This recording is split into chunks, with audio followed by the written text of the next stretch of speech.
El Morral del Cazador.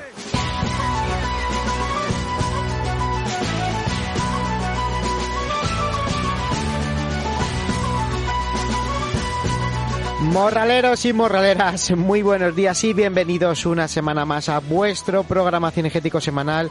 Bienvenidos al Morral número 250, Ecuador del mes de diciembre. Y bueno, pues es que estamos ya en la antesala de las Navidades. Dentro de 7 días, noche de Nochebuena y día de Navidad y día de Morral, porque nosotros no vamos a faltar a la cita como cada semana, en la que intentaremos deleitaros con un gran programa. Pero antes tenemos el Morral de hoy por delante y os adelanto que tenemos un programón que estoy seguro que vais a disfrutar un montón. Saludamos a los amigos y amigas que nos escuchan desde las diferentes redes sociales como Facebook e Instagram, o desde las plataformas como Spotify, iVoox o Google Podcast. Y como no, a todos nuestros oyentes desde la comarca de la Vega del Torazo en Cantabria, que nos escuchan, como bien sabéis, todos los domingos desde la cadena Feeling en el 107.6 de la FM.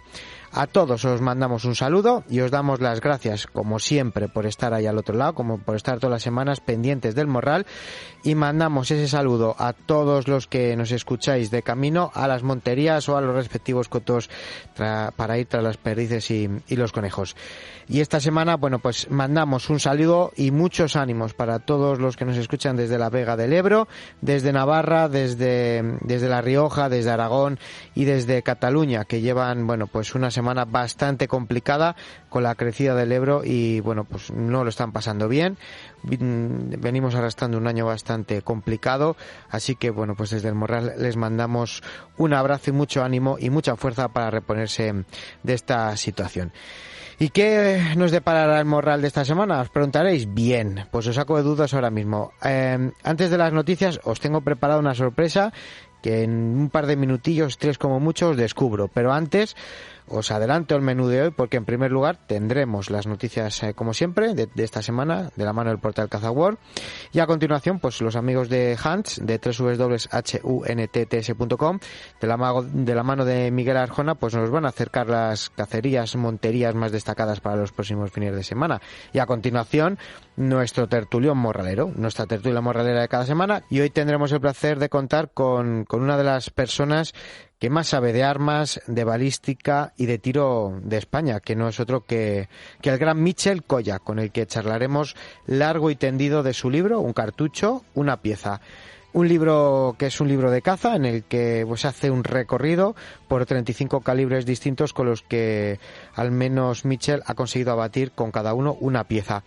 En cada capítulo pues analiza todos y cada uno de los 35 calibres, pues pasando por la historia, el desarrollo, la parte física, las dimensiones de las balas, prestaciones, pues las mejores cargas por piezas y modalidades, los rivales, las comparativas con otros calibres, pruebas de campo, pruebas de tiro y bueno, pues todos los capítulos finalizan con la narración de la cacería, que concluye con el abate de la pieza. Así que bueno, pues es una auténtica pasada de libro que desgranaremos con Michel y que estoy seguro que os va a encantar y mucho, porque vamos a aprender. Y ya no os digo, si os hacéis con el libro, pues vais a alucinar con la cantidad de datos y el trabajazo que hay detrás de ello. Yo de verdad que lo recomiendo que os hagáis con él. No me entretengo más, que ya nos están esperando todos los protagonistas de hoy. Y como todas las semanas, antes de ir a las noticias y de adelantaros esa sorpresilla que os he anunciado antes, vamos a hacer la mención al manifiesto de la montería, en la que os leemos un extracto, una recomendación para recordar a todos esos valores monteros para que no decaigan en desuso. Y bueno, pues que nunca es tarde para ponerlo en práctica. Continuamos con las recomendaciones a las organizaciones de montería. Seguimos en ese apartado 2, que trata sobre el capitán y los auxiliares de montería, que dice así: colaborar en la medida de lo posible en el cobro de la caza herida para que no se quede ninguna res en el campo.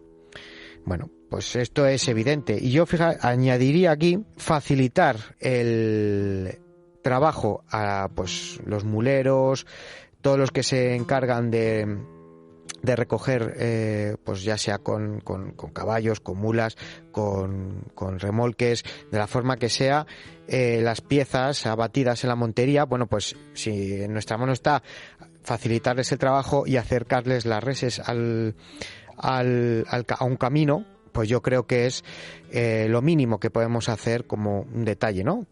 Ya que están haciendo un esfuerzo, ya que están trabajando mientras nosotros estamos a lo mejor comiendo o hablando o comentando la jornada de caza, ellos están trabajando, por lo cual creo que no está de más, lógicamente, como dice en el manifiesto, el cobro de la caza, facilitar ese cobro. Creo que no está de más el acercar las piezas abatidas a los caminos para facilitar el trabajo a todos aquellos los que se encargan de recogerlo para luego llevarlo a la Junta de Carnes. Otra estupenda recomendación de este manifiesto, y tras adelantaros el contenido del programa y hacer esta mención al manifiesto de la montería que hacemos todas las semanas, vamos con la sorpresa que os comentaba antes.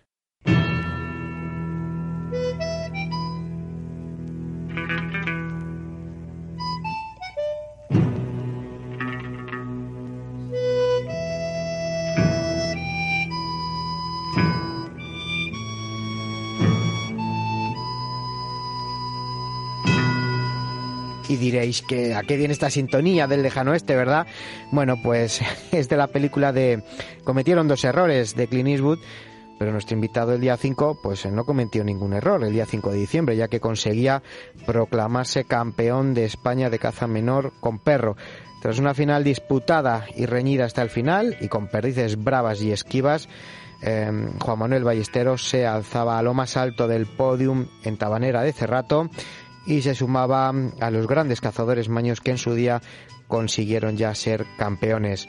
Juan Manuel Ballestero, enhorabuena, es un placer que estés en El Morral, bienvenido, ¿cómo estás? Muy bien, muchas gracias por llamarme. ¿Qué tal se siente uno campeón después de un par de semanas? ¿Ya lo tienes asumido? Pues sí, bien, ya han sido muchísimas llamadas, ha sido un poco de agobio el querer atender a tantísima gente por teléfono que querían hablar conmigo, y ahora ya parece que va la cosa un poco más tranquila. Sigo recibiendo llamadas, pero bueno, es normal, yo lo entiendo. El boom del principio, bueno, hay dentro de la competición muchos amigos, pues lógicamente los buenos amigos se alegran de este campeonato, un campeonato pues muy buscado, ¿no? Merecido, tu cuarta final, tercera consecutiva, tercer puesto hace 2 años, que fue el último campeonato que se celebró, y yo creo que ya tocaba. A ver, yo creo que tocaban camisetas con mi foto, llevaban champán, llevaban una bengala, estaban casi más convencidos incluso que yo. Sí que es verdad que después de ver el terreno, pues hablé con ellos y les dije, a ver, creo que puede ser, por lo que he visto puede ser, pero también tiene que salir el día, y bueno, pues salió. Tabanera Cerrato, el coto, que es un coto muy parecido a donde tú cazas, en un terreno parecido. Es que yo aquí en Aragón cazo en 4 terrenos diferentes, entonces tengo terrenos que sí que son bastante similares a Tabanera. Son más llano, pero con alguna pronunciación de algún barranco, y luego la zona de pino repoblada también la cazo. No me supo a disgusto el cazar el terreno, porque me sentí bien en el terreno, y la perra igual, también se sintió bien. ¿Cómo se prepara uno ante un terreno, por ejemplo, cazar en Castilla-La Mancha, que suele ser más llano, a cazar en la zona medio norte de España, que son terrenos más escarpados, que ya no es tan llano, que hay lomas, que hay barrancos, que hay otro tipo de vegetación? ¿Cómo se prepara uno ante una final así? A ver, pues gracias a Dios yo estoy preparado para todo tipo de terrenos. Sí que es verdad que pues ya con la edad, pues si te metes en terreno muy montañoso, pues el esfuerzo es mayor, y ya los años se notan. En terrenos así como el de Tabanera, pues gracias a poder tener una buena condición física, pues te mueves rápido por el terreno, y no se hace difícil cazar en un terreno como el que fue la final del Campeonato Español. Para mí no fue difícil. ¿Y a nivel cinegético? A nivel cinegético estaba la cosa muy complicada, porque el coto creo que tenía 3.000 y bastantes hectáreas, y el día que llegamos a la visita del cazadero, para mí fue la clave. Entonces, una vez te enseñan el coto, tienes que decidir dónde cazar. ¿Cuál fue mi caso en este? Yo vi que había una zona del coto que no nos la enseñaban. Igual que lo vi yo, lo vieron muchos participantes, que incluso exigieron ver la zona que no nos habían enseñado. Yo no dije nada, me imaginé que esa zona era la buena, de hecho la inspeccioné muy bien, y así fue. pierdes tiempo en mirarlo todo, porque lo tienes que mirar todo, no tienes que dejarte nada sin mirar. Y, oye, me salió bien y contento. Al final, la veteranía es un grado, ¿no? Y la experiencia también, y tantos años en el mundo competitivo te hace estar con 1000 ojos. Y bueno, al final los competidores sois todos amigos, pero a la hora de competir siempre tiene que ganar uno. Hombre, no cabe ninguna duda que la competición empieza el día que nos juntamos ahí a ver el terreno, el cazadero. Ese mismo día empieza la competición. Ahí ya cada uno juega sus bazas, cada uno nadie ve nunca nada, yo no veo nada, yo no he visto nada, yo he visto mucho. Cada uno juega sus bazas. La veteranía evidentemente es muy importante, porque el llevar bastantes años compitiendo pues te lleva a tener bastante picardía en muchas cosas, y sí que me ha beneficiado, evidentemente me ha beneficiado. Bueno, un campeonato en el que había mucha gente joven, pero los veteranos, que estabas tú, estaba Rubén, estaba el Mirlo, ¿quién más estaba así veteranos? El resto es mucha sangre nueva, que también es bueno para el mundo de los campeonatos, ¿verdad? Hombre, claro que es bueno, claro que es bueno. Indudablemente, ahora mismo, pues no me acuerdo. Estoy mirando la lista de la clasificación, que la tengo en la mano, y hay un chico de Extremadura, que no me acuerdo, Ángel Miranda, que yo lo vi en la semifinal, que es buen conocedor de los terrenos de caza, porque aquí en Aragón sé mejor que nadie cómo es la caza, y a este chico lo vi desenvolverse bien con la caza, hablando con él, no porque lo viera cazar, porque le vi que entendía el campo. Había un chico de Castilla-La Mancha, un Ignacio Pascual, que también lo vi buen cazador. Carlos Bravo, evidentemente es más joven, pero es un gran portento físico. De hecho, el juez que yo presento se lo ponen a él, a Fernando del Campo, y hacen una labor los dos extraordinaria, porque no tienen ningún problema, y eso es digno de admirar. En el momento que un cazador puede cazar al ritmo que quiere porque su juez lo sigue, pues ya es bonito en la competición. Y más cazadores así veteranos, pues no me acuerdo, es que no me acuerdo. Sí, el de Navarra, Ángel Pérez, es un cazador veterano también. Sí, es verdad, Pilo, sí. Pilo, que le salió mal Pues bueno, a todos nos ha salido mal alguna vez y ya está, no hay que darle más importancia. La semifinal le salió muy bien, la ganó y mira, ya tiene plaza para el año que viene para la semifinal. Pero también te digo que este era tu año, porque empezaste el año muy bien, porque, bueno, pues viniste de ganar allí el campeonato con los Llanos, con Parra. Bueno, sí, eso fue un evento que organizó Javi Parra y sí, con Perdices. Sí, me gusta ir allí. Bueno, tuve suerte de ganarlo. Bueno, pero es lo que te voy a decir, que también hay que tener un poco de suerte. Luego las semifinales también. Oye, tú jugaste tu baza y te salió bien. Sí, pero el año no ha podido ser más complicado para mí, Javi. Ha sido un año que empieza ya mal con el autonómico, en el cual yo tengo plaza para la final en la fecha que se celebra el autonómico por medio de una resolución, tanto yo como Javier Moreno de Huelva. Sí. Yo me presento al autonómico como aquel que dice por pasar el día, intentando buscar una plaza para la semifinal porque no tengo plaza para la semifinal. Entonces, luego cambian las cosas, luego tengo que ir a la semifinal por obligación, Javier Moreno también tiene que ir.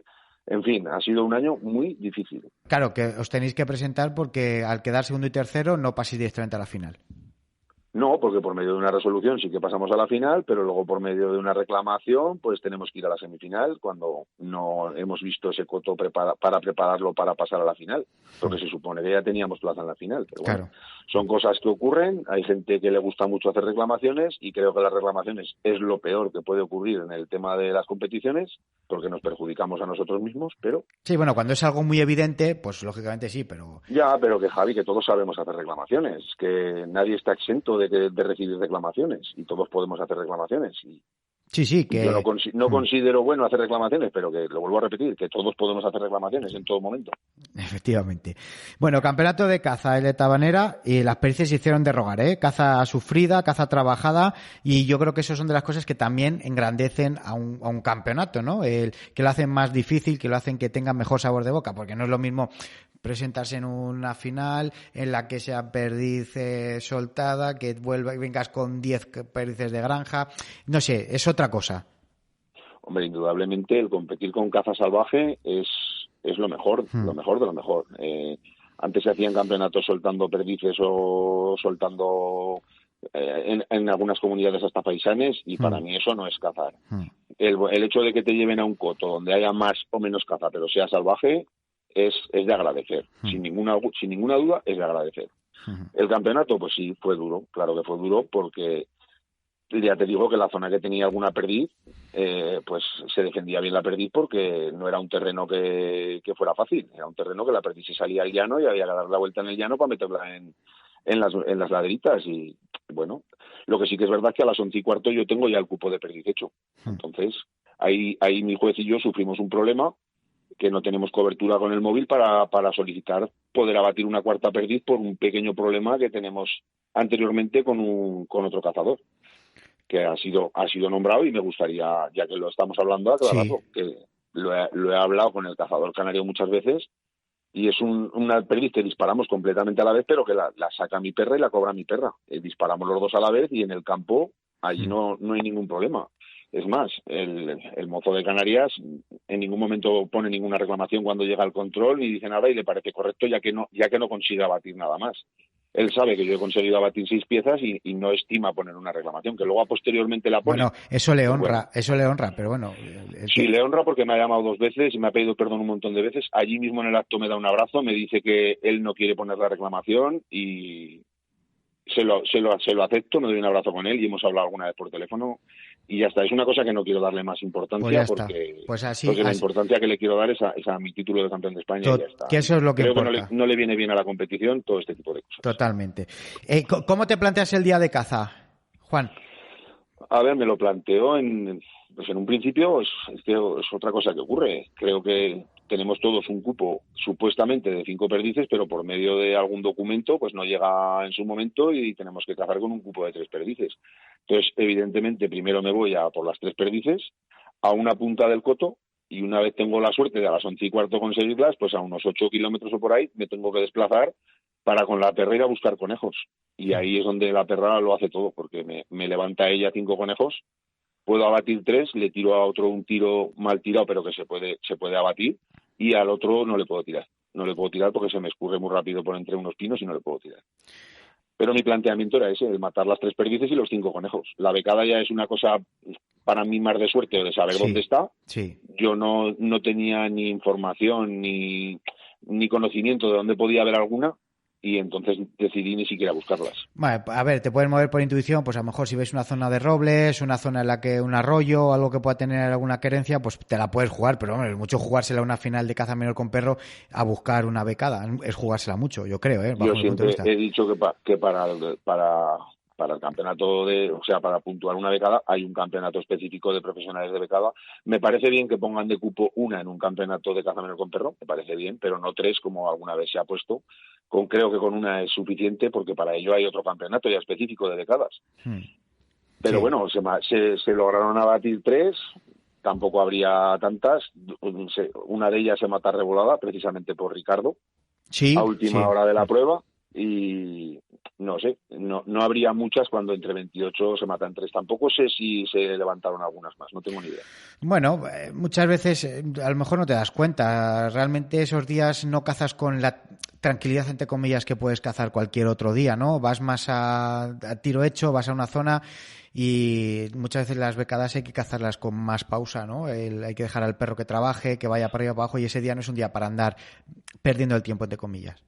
Pues sí, a ver, a mí la perra, yo qué sé, 18 o 20 le he matado a la perra en estos últimos 4 o 5 años, o 16 o 17, no lo sé, pero las toca el animal cuando las hay. Pero bueno, que es que yo sigo pensando que el campeonato había que ganarlo haciendo el cupo de perdiz y el cupo de conejo, porque el coto un campeón de España necesita hacer el cupo ahí de perdiz y de conejo, porque para eso está estipulado ese cupo.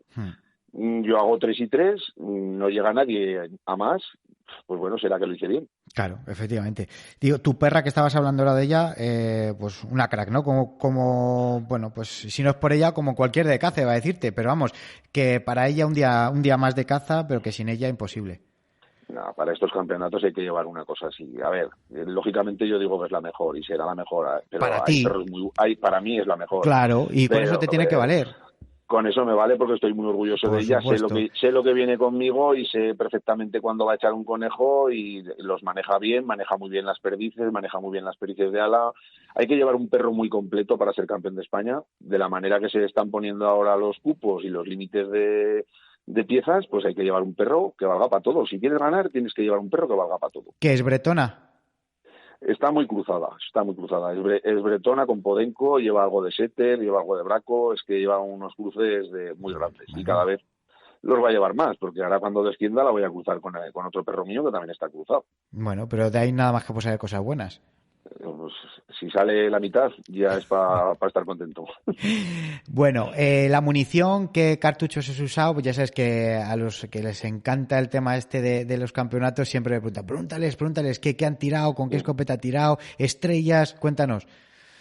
Bueno, pues yo antes era un poco reacio a decir estas cosas, porque me acuerdo que me entrevistaste cuando quedé tercero en Osuna y te dije que ninguna casa comercial de cartuchos se merecía que les dijera y les hiciéramos publicidad gratuita, pero mira, a razón de ahí, llevo ya 2 años patrocinado por Remington. Pues mira. Ahora mismo me acaban de ofrecer un contrato mejor, con lo cual estoy bastante contento y puedo decir con orgullo que la munición que gasto para todo es Remington, y tiro con 32 gramos de plomo del 6 o 28 gramos de plomo del 7, y los choques de la escopeta suelo tirar con una escopeta de 18-3 de ánima y con una estrella y media. Jolines. Bueno, de todas formas, a ver, es muy buen cartucho, que vamos a decir. Es un cartucho caro, pero también lo estás pagando la calidad. Yo recomiendo que la gente, si es tirador y es cazador, que tire lo mejor. Sí. Que tire lo mejor. Hombre, a ver, que te digo, vas un día, a lo mejor vas un día a un ojeo o vas un día a una suelta y tal, pues o las palomas en verano, pues no te vas a llevar un cartucho que te cuesta ese dinero una caja, pero bueno, pero cuando vas a las pérdidas, como yo digo, o vas a algo específico que sabes que te la juegas sí o sí, ahí hay que asegurar. Si quieres disfrutar de tirar a gusto y bien y que las palomas caigan bien y todo, yo lo tiro para todo. Claro. Independientemente de que ahora tengo un patrocinio, me ha gustado tirar siempre lo bueno para todo, siempre. Porque te gusta disfrutar de lo bueno. Es que si tiras una cosa que ya a priori... A ver, también soy de la manera de pensar de que no hay cartuchos malos, ¿eh? No, hoy en día ya no. Hoy en día todos los cartuchos también hace mucho el tío, la persona, el cazador, ¿eh? Correcto. Hace mucho la estrangulación del choque, hace mucho el ánima del caño, porque hay escopetas más modernas que tienen la ánima del caño más abierta, y cada escopeta también necesita un cartucho, se tiene que amoldar a tu manera de tirar. Totalmente. Hay gente que pasa y adelanta más la caza, otros que tiran más rápido, otros que llevan la caza más cerca del punto de mira de la caza y necesitan un cartucho más rápido. Es cuestión de amoldarse y buscar lo que necesitas. Bueno, y por ir terminando, bueno, supongo que para ti será un orgullo, ¿no? El tener la opción de defender el título al año que viene en tu tierra, ¿no? Aunque todavía no se sabe, pero vamos, para ti supongo que será un orgullo. A ver, espero que sí. De hecho, con el delegado de competiciones, una vez termine allí la competición, pues no tuvimos tiempo de hablar mucho rato porque se nos hizo muy tarde ahí esperando a recibir la terminación del campeonato. Sí, se demoró mucho. Se demoró por el tema Sí, por el tema de las reclamaciones, pues allí eran casi las 4 de la tarde y aún no habíamos terminado. Y estuve hablando un poco con él, el poco rato que pudimos hablar, y claro, le ofrecí que evidentemente me gustaría defender el título en mi tierra, en Aragón. Creo que no me pondrá ningún problema. Sabe que aquí tenemos buenos cotos de perdiz y buenos cotos de caza con amplitudes, y mi federación está por la labor de colaborar, como lo ha hecho siempre que se la ha necesitado, y ya veremos a ver. Todo será cuestión de esperar a ver lo que pasa. Bueno, pues nada, sí esperemos que puedas defender el título el año que viene. Independientemente de lo que hagas el año que viene, ¿dejas el mundo de los campeonatos? Sí. Lo tenía bastante meditado hace tiempo. No llevo idea de presentarme ya más a los campeonatos de Aragón, defender el título, y con eso ya termino. Que por una casualidad al defender el título me va bien y sigo un año más, pues bueno, tampoco me voy a tirar así como, porque me encuentro muy bien físicamente y ahora mismo tengo una perra que se puede estar en la competición con ella. Tiene todavía 7 años y es un buen momento para ella. De hecho, sé que si siguiera compitiendo, pues bueno, lo mismo me va mal como que me va bien. Pero no soy avaricioso. He conseguido lo que quería y no quiero más. Bueno, también es merecido, el título, sí. Intentaré defender el título lo mejor posible, no lo voy a regalar nada a nadie. Por supuesto. Eso está claro. La final del año que viene la disputaré al máximo, pero no me apetece seguir compitiendo más en Aragón y semifinales y estar al fin y al cabo es bonito porque sacas lo mejor de los amigos y la gente que te encuentras, las jornadas que pasamos por ahí. pero son muchos días de ir a ver cotos, ir a participar, terminas dejando mucho a la familia, aunque yo me la llevo. En el momento que puedo me la llevo y vienen todos conmigo, que fue muy emotivo y muy bonito. Pues sí. Vinieron todos, vinieron mis padres, vinieron mis hermanos, vinieron mis cuñados. Bueno, no me lo esperaba y fue muy bonito, muy bonito. Es que más bonito no puede ser, y entonces ya creo que ya ha llegado. Pues con ese sabor de boca te tienes que quedar y ya está. Pues sí, pues por eso. Luego encima mi juez, que ha estado siempre conmigo, Cristian Pardo de aquí de Aragón, que ha dado siempre el callo, se lesionó y me faltó tiempo para que se me ofreciera Fernando del Campo, 2 veces campeón de España, a venir conmigo de juez. Encima le tocó con el mejor preparado físicamente del campeonato y lo bordó, porque no tuvieron ningún problema ninguno de los dos, que bueno, es como debe de ser. Es que son dos galgos. Claro, pero es que tú cuando llevas un juez tienes que llevar a lo mejor. Y yo lo he llevado siempre, pero ahora mismo anda un poco lesionado con una roturilla de fibras y entonces creo que he llevado, mejor juez no se puede llevar que Fernando del Campo a una final. Totalmente. De hecho se lo ponen al que más corre y el que mejor preparado físicamente está, y ahí está, que aguanta con él sin ningún problema. Bueno, Juanma, pues un placer el volver a haber charlado contigo, y más por el motivo que ha sido que, bueno, pues ese logro de ese campeonato de caza menor con perro, que de verdad que nos alegramos muchísimo porque te lo mereces, que lo disfrutes, que lo sabores durante este año y luego, bueno, pues que quede siempre para el recuerdo. ¿De acuerdo? Pues muchísimas gracias, Javi. Ha sido duro, me han metido un dedo en el ojo y esperemos que quede todo ahí, porque ha sido muy duro empezando desde el Aragón a la semifinal y a la final. Hombre, yo, ¿qué quieres que te diga? El tema de la final, todo que se alargó hasta que se supo por fin quién era el campeón y... No quiero hablar de ese tema porque me está doliendo un poco el que digan el campeón de España por 3 minutos. Claro. Hay maneras y maneras de contar las cosas. Eso es. Hay maneras y maneras de contar las cosas, hay maneras y maneras de resolver una reclamación. A ver, ya te digo que si hace falta hablar más, hablaremos más, pero de momento me voy a callar. Me parece perfecto. Ballestero, porque así te voy a decir, Ballestero, sí. Enhorabuena y nada, lo que te he dicho, disfrutarlo mucho, que te lo mereces. Un abrazo grande y gracias por estar con nosotros en el Morral hoy. Muchas gracias, Javi. Un abrazo. Un abrazo igualmente. Bueno, morraleros, pues espero que os haya gustado la charla con Juanma. Siempre da gusto escuchar y aprender de personas que saben tanto de caza, y yo añadiría que hablan tan clarito. Se puede leer entre líneas mucho de lo que cuenta Juanma. Así que nada, tiempo al tiempo. Nuestra enhorabuena a Juanma y también, lógicamente, a Ricardo Ramos y a David Bezares, que le acompañaron en el podio en la segunda y tercera posición. Y nada más, que si parpadeáis os lo perdéis, porque esto ya sabéis que es caza en estado puro.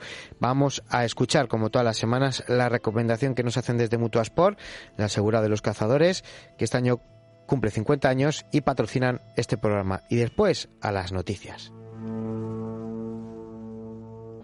Ser cazador es madrugar los días de descanso. Ser cazador es disfrutar de tus fracasos casi tanto como de tus éxitos. Renunciar a la comodidad de la vida urbana y sacrificarte por ser tú mismo, siguiendo tu instinto aun cuando muchos te señalan.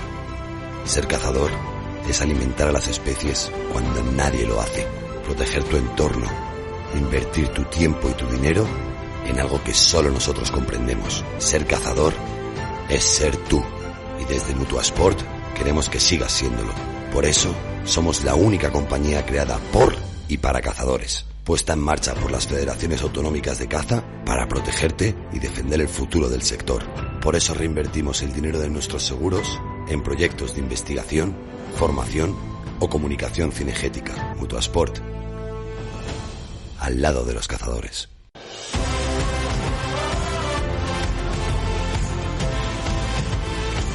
Y vamos ya con las noticias de esta semana de la mano del portal CazaWorld, el mejor portal donde vamos a poder estar informados tanto de la actualidad cinegética, de todas las noticias de última hora, así como los mejores reportajes tanto de productos de caza para el cazador como de reportajes de caza que son auténticos documentales de días de caza, en lo que también podemos ya no solo disfrutar de la acción de la caza, sino de ver las características de los elementos, tanto de visión como armas que se exponen, o de textil, que se pueden ver en el vídeo. Reportajes grabados y editados con todo el gusto del mundo desde un punto de vista más constructivo y para acercar, como bien sabéis, la caza más pura y más real a todos los cazadores.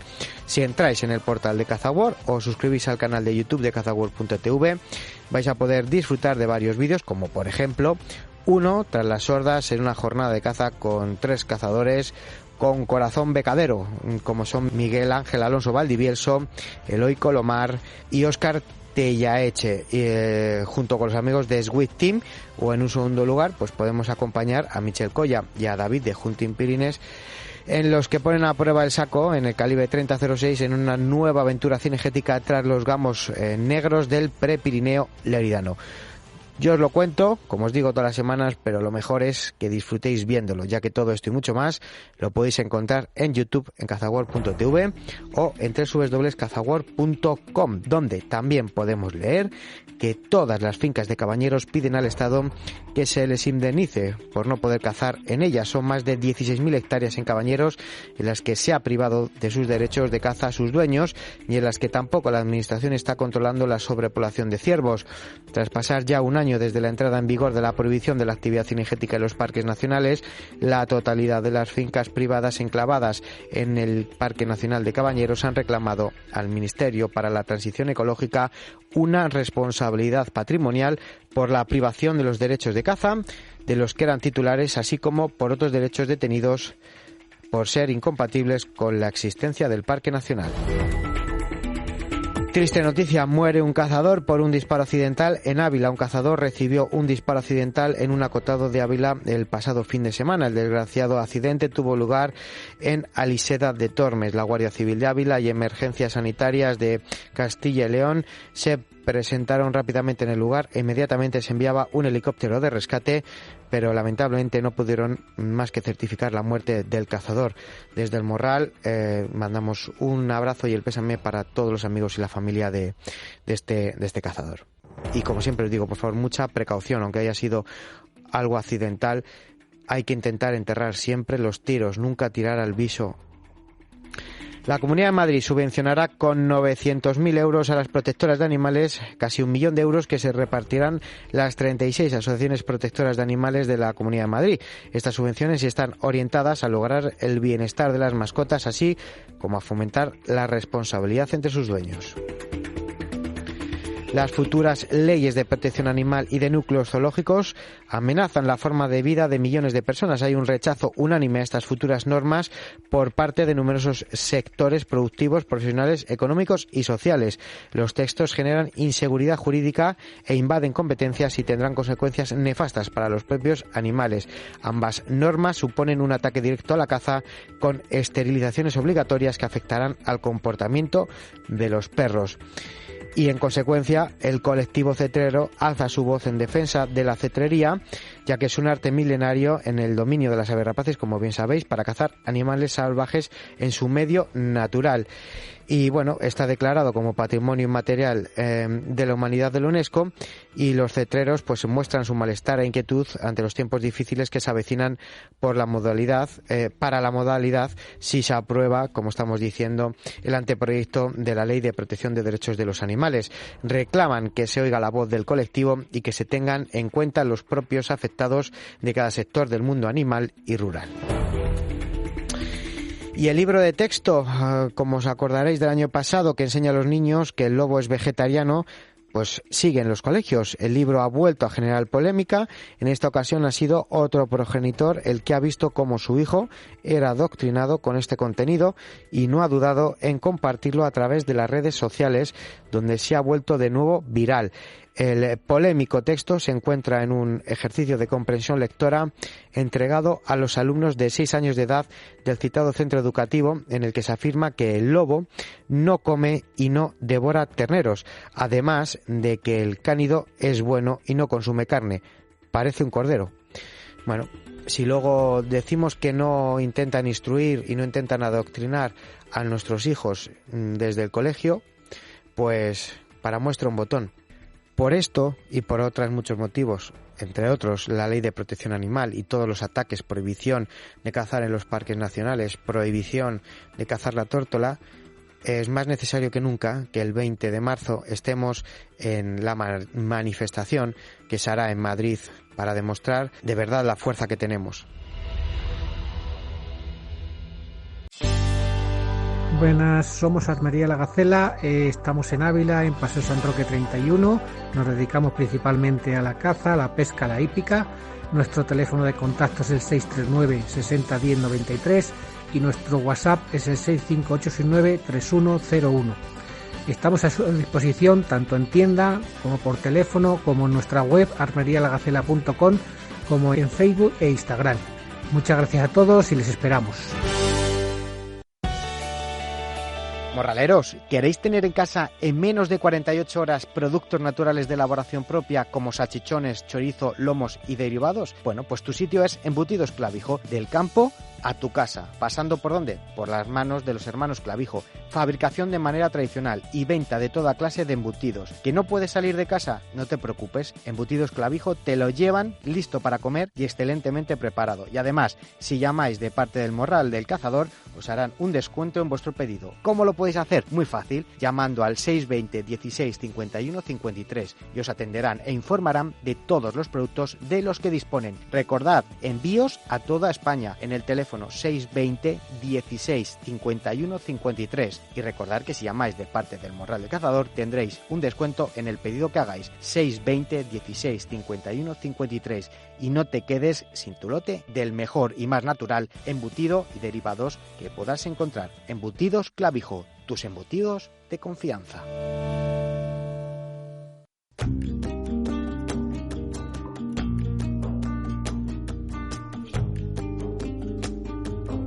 El Morral del Cazador.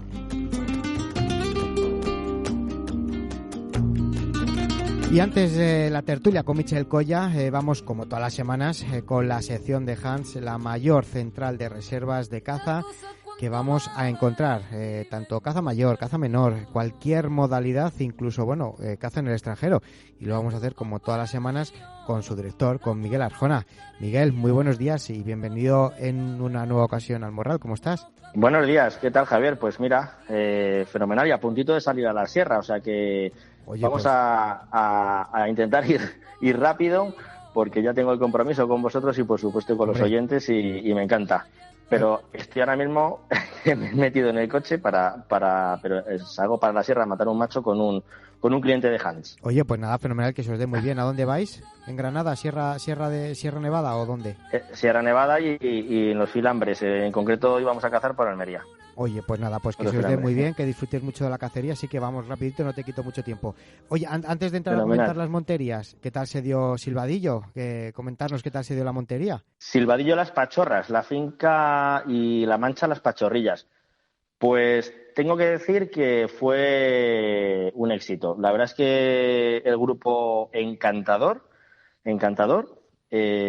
gente joven, que es algo que me encanta ver porque es una pasada, pero gente muy educada, muy caballeros, muy monteros, mucho nivel, todos además acompañados con sus parejas, con otros amigos, con otras amigas y un ambientazo fenomenal, la verdad. Oye, pues que es un planazo, la verdad, o sea, un fin de semana, un fin de semana no, que era el sábado caza y el domingo también, o solamente era el sábado.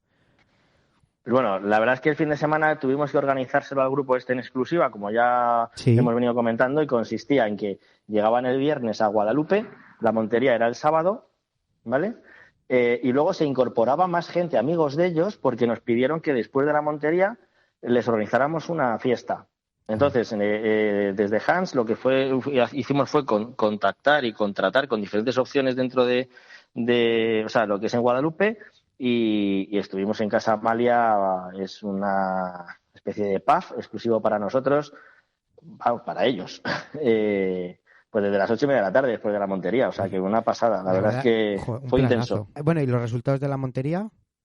Pues bien, porque mira, eran, como te dije, 25 puestos más otros 5 que tenía el compromiso, el orgánico al que le contratamos el servicio, 30 puestos y cobraron 14 venados. 8 cochinos, pero 8 cochinos machos, todos muy grandes, 3 para medir, y 24 ciervas. ¿Y guarras ninguna? No, pero yo es que ahí tenemos una teoría. Es que se cazaba la finca de Ollinejos a la vez y estaba muy cerquita y se mataron un montón de cochinas y estaba lleno de piaras. Entonces deducimos que ahí, pues al final los machos después del celo se reúnen, se quedan separados de las piaras claro. y de proximidad pues estaban ahí tranquilos. Y la verdad es que dimos una montería que fue un espectáculo. Bueno, pues nada, me alegro mucho. Y sobre todo, pues haber también tantas reses y tiraderos, pues hubo mucho tiroteo, pues hubo más de 200 y pico tiros, ¿eh? Pues fenomenal. Bueno, ya ahí se puede certificar el compromiso que tenéis y cómo trabajáis, porque para organizar una montería así de grupos, claro, ¿cómo se ponen en contacto con vosotros? Os lo comentan y ya vosotros os ponéis manos a la obra. Sí, efectivamente, pues esto es, se contactan con nosotros.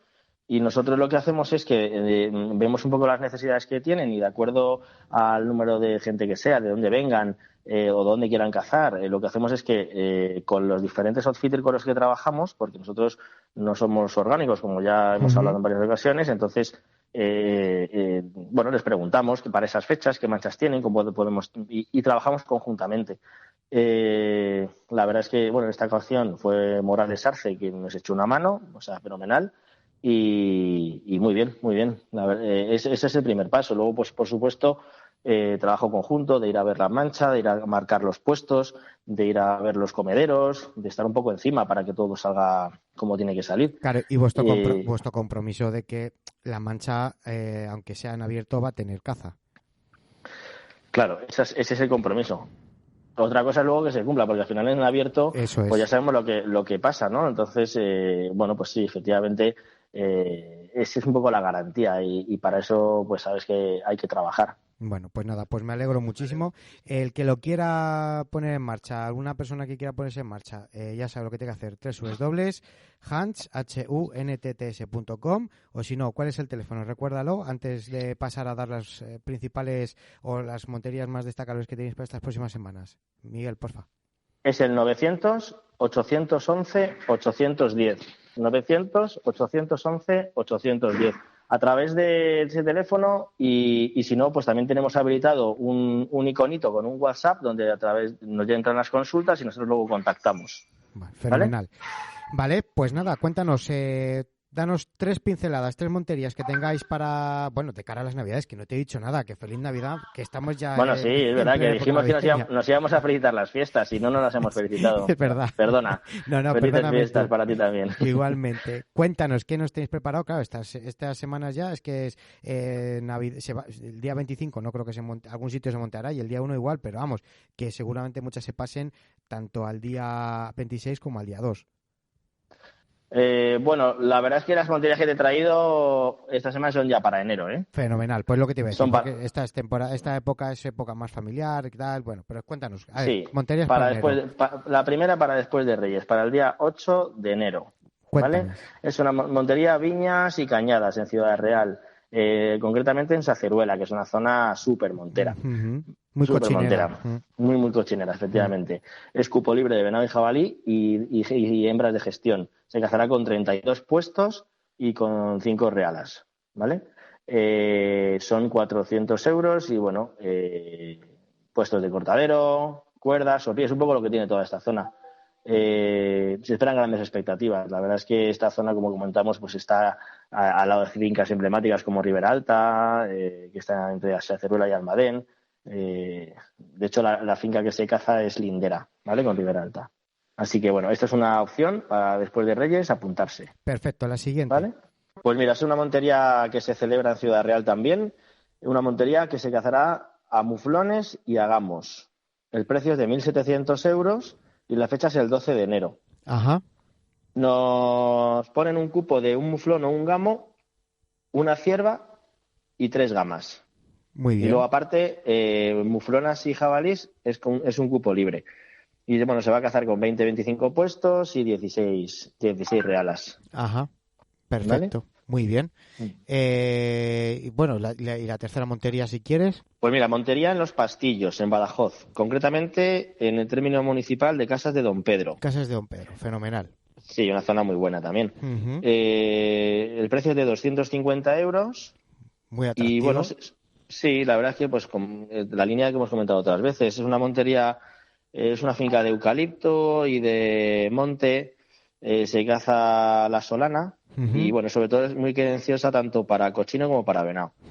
Hay presencia de algún gamo e incluso de algún muflón. ¿Y el cupo? En total se esperan abatir unos 50 animales, ¿vale? El cupo es un cupo libre de venado, de jabalí, de muflón, de gamo y de hembras, ¿vale? O sea que es muy amplio. Si hay de todo, pues es divertida. Las expectativas son entre 15 y 25 cochinos, 15 y 20 venados y luego hembras de gestión. Fenomenal. Y esta se cazará el día 8 de enero. ¿Vale? Fenomenal. Pues después de Reyes para desintoxicar polvorones, Reyes, Nochevieja y Nochebuena, todo. Exactamente. Yo lo que hay que hacer ir al campo y andar, además, para luego rebajar. Muy bien. Bueno, Miguel, pues nada, hablaremos la próxima semana, que ya sí que serán vísperas de Navidad. De hecho, el próximo RAL es el día de Navidad. Así que hablaremos el día de Navidad, ¿de acuerdo? Efectivamente, pues nos vemos entonces. Bueno, nos hablamos, ¿vale? Nos hablamos. Digo, un saludo a todos, buena caza y viva la caza. Efectivamente. ¿Vale? Un abrazo, Miguel, hasta la semana que viene. Otro, hasta luego, Javier, adiós.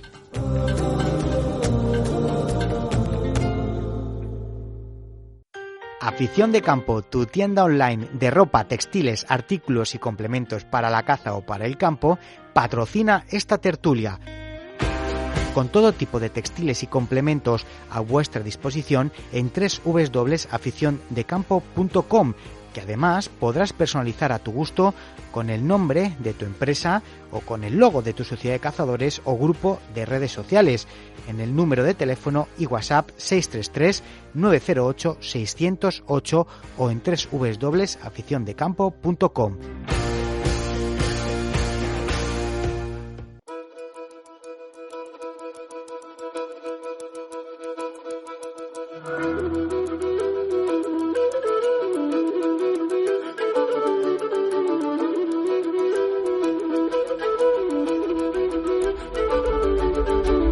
El morral del cazador.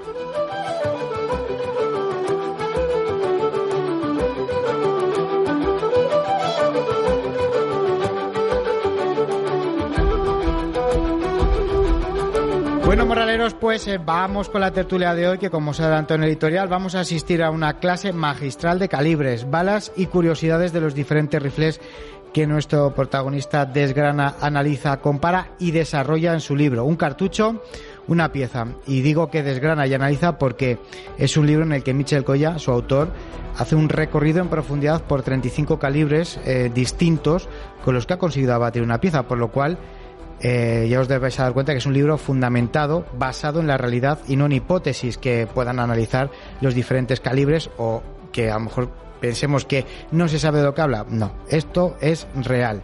Michel Colla, bienvenido a tu casa, es un placer de verdad que estés aquí de nuevo y te agradecemos de antemano esta charla que vamos a tener. Hola Javi, estoy encantado de estar con vosotros una vez más. ¿Cómo estás? Pues estoy muy contento, la verdad, porque el libro está teniendo buena acogida, ¿sabes? Pues que es una cosa, cuando escribes un artículo, pues bueno, piensas, a ver quién lo lee, pues cuando has hecho un libro ya no te digo nada, y dices, igual no lo quiere leer nadie, igual no, el tema no le interesa a nadie, pero realmente sí que interesa, sí está gustando y la verdad es que estoy muy contento. No, tú eres consciente que el libro va a ser un libro de referencia en muchas de las bibliotecas cinegéticas de muchos cazadores de España, ¿no? Claro, mira, yo, ¿qué me llevó a escribir el libro?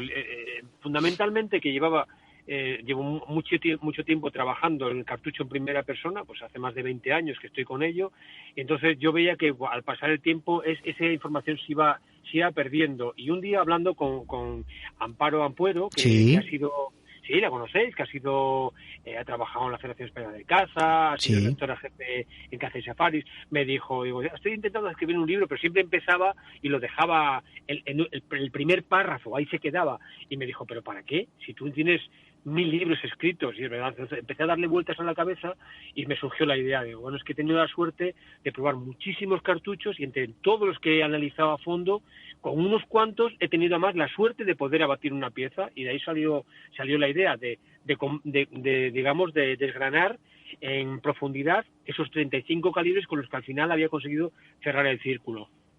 ¿Cuántos? Claro, supongo que, como dices tú, que de cada jornada de caza, de cada prueba de tiro, de cada análisis de armas, bueno, pues habrás ido apuntando seguirás, supongo, haciendo tus anotaciones y que luego le has dado forma, ¿no? Muchos de ellos han sido artículos que he escrito para revistas y que luego he reescrito, he modificado, he actualizado, ¿sabes? Porque la cartuchería es algo que está en continuo movimiento. Las cartucherías están modificando los datos continuamente. Entonces, al final, pues seguramente algunos de los datos que yo doy ahora mismo ahí ya no sean exactamente los mismos, porque lo están modificando continuamente. Entonces, de ahí fue recopilar todo ese trabajo que había hecho, algunos nuevos que estaban completamente inéditos y fundirlo todo, pero me ha llevado, lo que es refundirlo, juntarlo, reescribirlo y tal igual, me ha llevado 2 años, ¿sabes? 2 años enteros, acabé en Semana Santa. 2 años te ha costado, pero te has tirado 20 años que llevas metido en faena trabajando con calibres, con rifles y con balística. Claro, es que es mucho tiempo, porque yo tuve la suerte cuando empecé a escribir, si leíste la entrada, yo empecé a escribir porque me había convertido en un friki, ¿sabes?, de la cartuchería, y llegaba un momento en que cada vez que yo leía algo, pues me saltaba el chip y, pero bueno, ¿por qué dice esto? ¿Por qué dice lo otro? Y tal. Y entonces, un día, sin más, me saltó la idea, cogí el teléfono y llamé por teléfono a una revista, a Caza Safaris, y tuve la suerte de que Caza Safaris me abría las puertas y a partir de ahí me dieron la oportunidad de hacer lo que me diese la gana. O sea, ellos confiaron en mí y dijeron, Michel, tú pide y escribe lo que tú quieras. Y claro, ¿cuál es mi pasión? Pues la cartuchería. Y lo que fui haciendo fue eso, destripando, sacándole el jugo a cartuchos uno y otro, intentando con ello que el cazador, cuando me leyera o cuando viese mis pruebas, pues entendiendo un poco más, ¿sabes? Y entonces he tenido la suerte durante todos estos años de probar muchísimos calibres, y entre todos esos, pues 35, además tuve la fortuna de abatir pieza, que es más difícil todavía, porque, claro, con 9,374 no he cazado nada, por ejemplo, claro. Y lo he llevado muchas veces a cazar, ¿sabes? Sí, bueno, pero y calibres que has cazado con ellos, que suerte y no tanta suerte, porque bueno, pues tienes calibres como el calibre 17, el HMR, por ejemplo, no es fácil con un calibre así hacerse con un animal. Claro, pues son pruebas a fondo. O con el 22. Claro, con 22-250, con todo ese tipo de cartuchos. Pero al final, cuando llevas mucho tiempo probando, al final, ¿sabes? Digamos que eres un profesional del sector, sabes cómo funcionan, controlas perfectamente, digamos, el rango de utilización, hasta dónde puedes llegar, y al final pues es un poco eso. O sea, la caza es caza, y yo siempre lo he cazado en abierto y animales salvajes completamente, pero bueno, digamos que tienes esa parte de profesionalidad que te permite, pues cuando llega el momento, decir, bueno, pues ahora tengo que apuntar de tal manera y tirar de tal forma, y bueno, y a veces los resultados son buenos y otras veces no son tan buenos, simplemente porque la cartuchería pues tiene a veces sus limitaciones. Lo que has comentado antes, de cuando te empezó a despertar la curiosidad por la cartuchería, supongo que aunque fueras cazador desde la cuna, como bien dices en el libro, pero con 18 años, cuando sacas el permiso de armas y matas tu primera pieza, cazas tu primera pieza, que es ese rebeco, a partir de ahí yo creo que es cuando ya te pica totalmente el gusanillo y ya te adentras de lleno.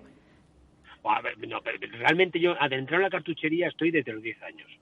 Yo periódicamente todos los años, pero te estoy hablando con 10, 11 años, todos los años carteaba a todos los distribuidores y les pedía que mandasen catálogos originales, porque no en 1975 no había manuales de armas, no había internet, no sabíamos prácticamente nada. Yo tenía un libro que era el 20 años de caza mayor, donde hablaba algo de cartuchería y algo de rifles y eso, y poco más. Entonces yo me di cuenta, pues algún catálogo que conseguía en alguna armería de las que estaba castigando todos los días, entraba una niña y entraba allí y entraba todos los días y les preguntaba, que me acuerdo que algunas veces Balito Calzas, desde allí de Plasencia, me decía, oye, que entraban y me nos abrazaba esa pregunta, y estoy hablando que tendría 12 años, 11, oye, el picho grave, no sé qué tal, y les preguntaba por cosas que ellos no muchas veces no sabían de qué se trataba.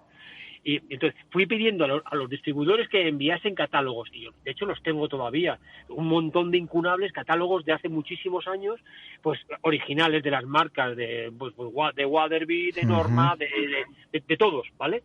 Y eso fue lo que a mí me dio la posibilidad, porque entonces ahí sí que vienen tablas balísticas, y ahí sí que me daba mi opción para desgranarlo.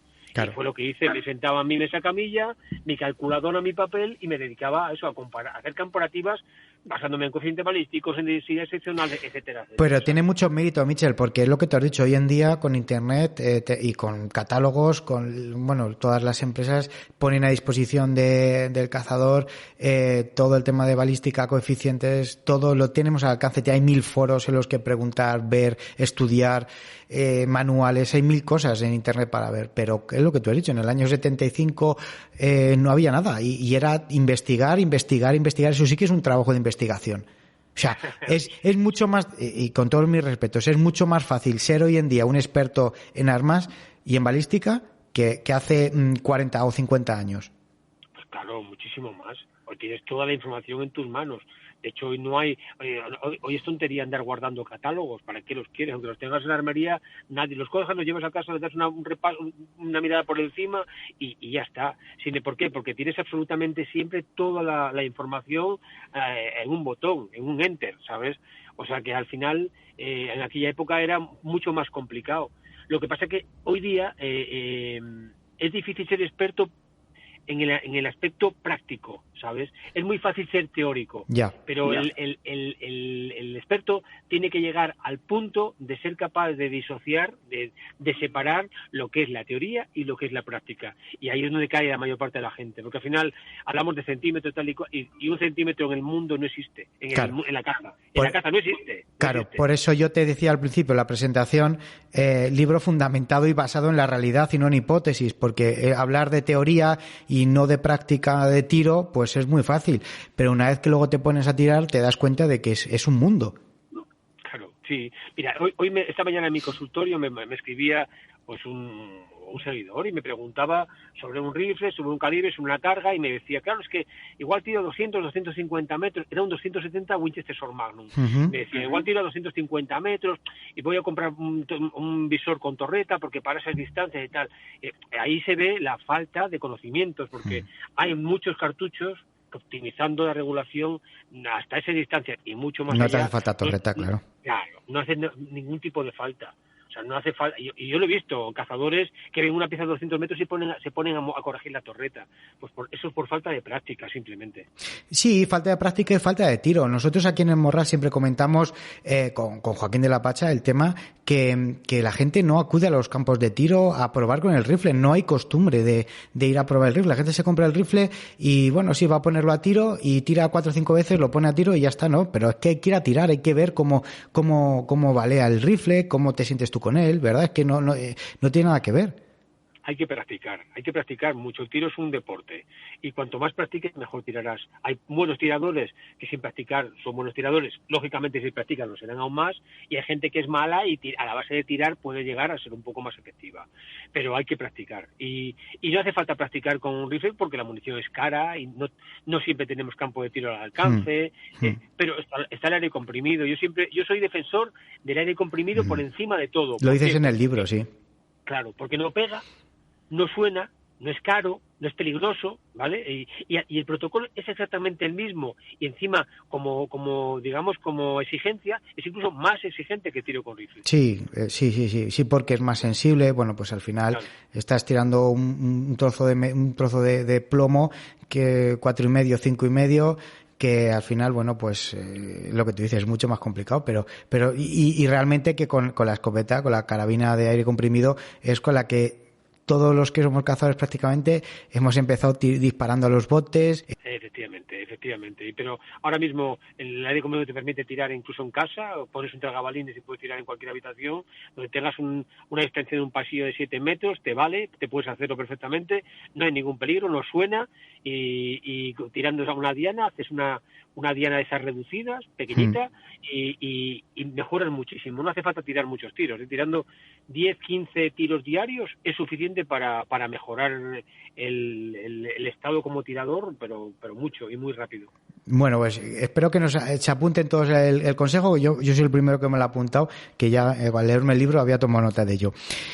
Michel, estamos ante un libro, te lo he dicho antes de empezar a grabar, que es como una enciclopedia, un libro al que se puede acudir para consultar o para conocer en profundidad cosas incluso de nuestro propio calibre, como para sacarle a lo mejor un mayor rendimiento o incluso salir de dudas si estamos pensando en adquirir un rifle o tenemos dudas sobre qué rifle escoger. O sea, es que te vale para cualquiera de las opciones.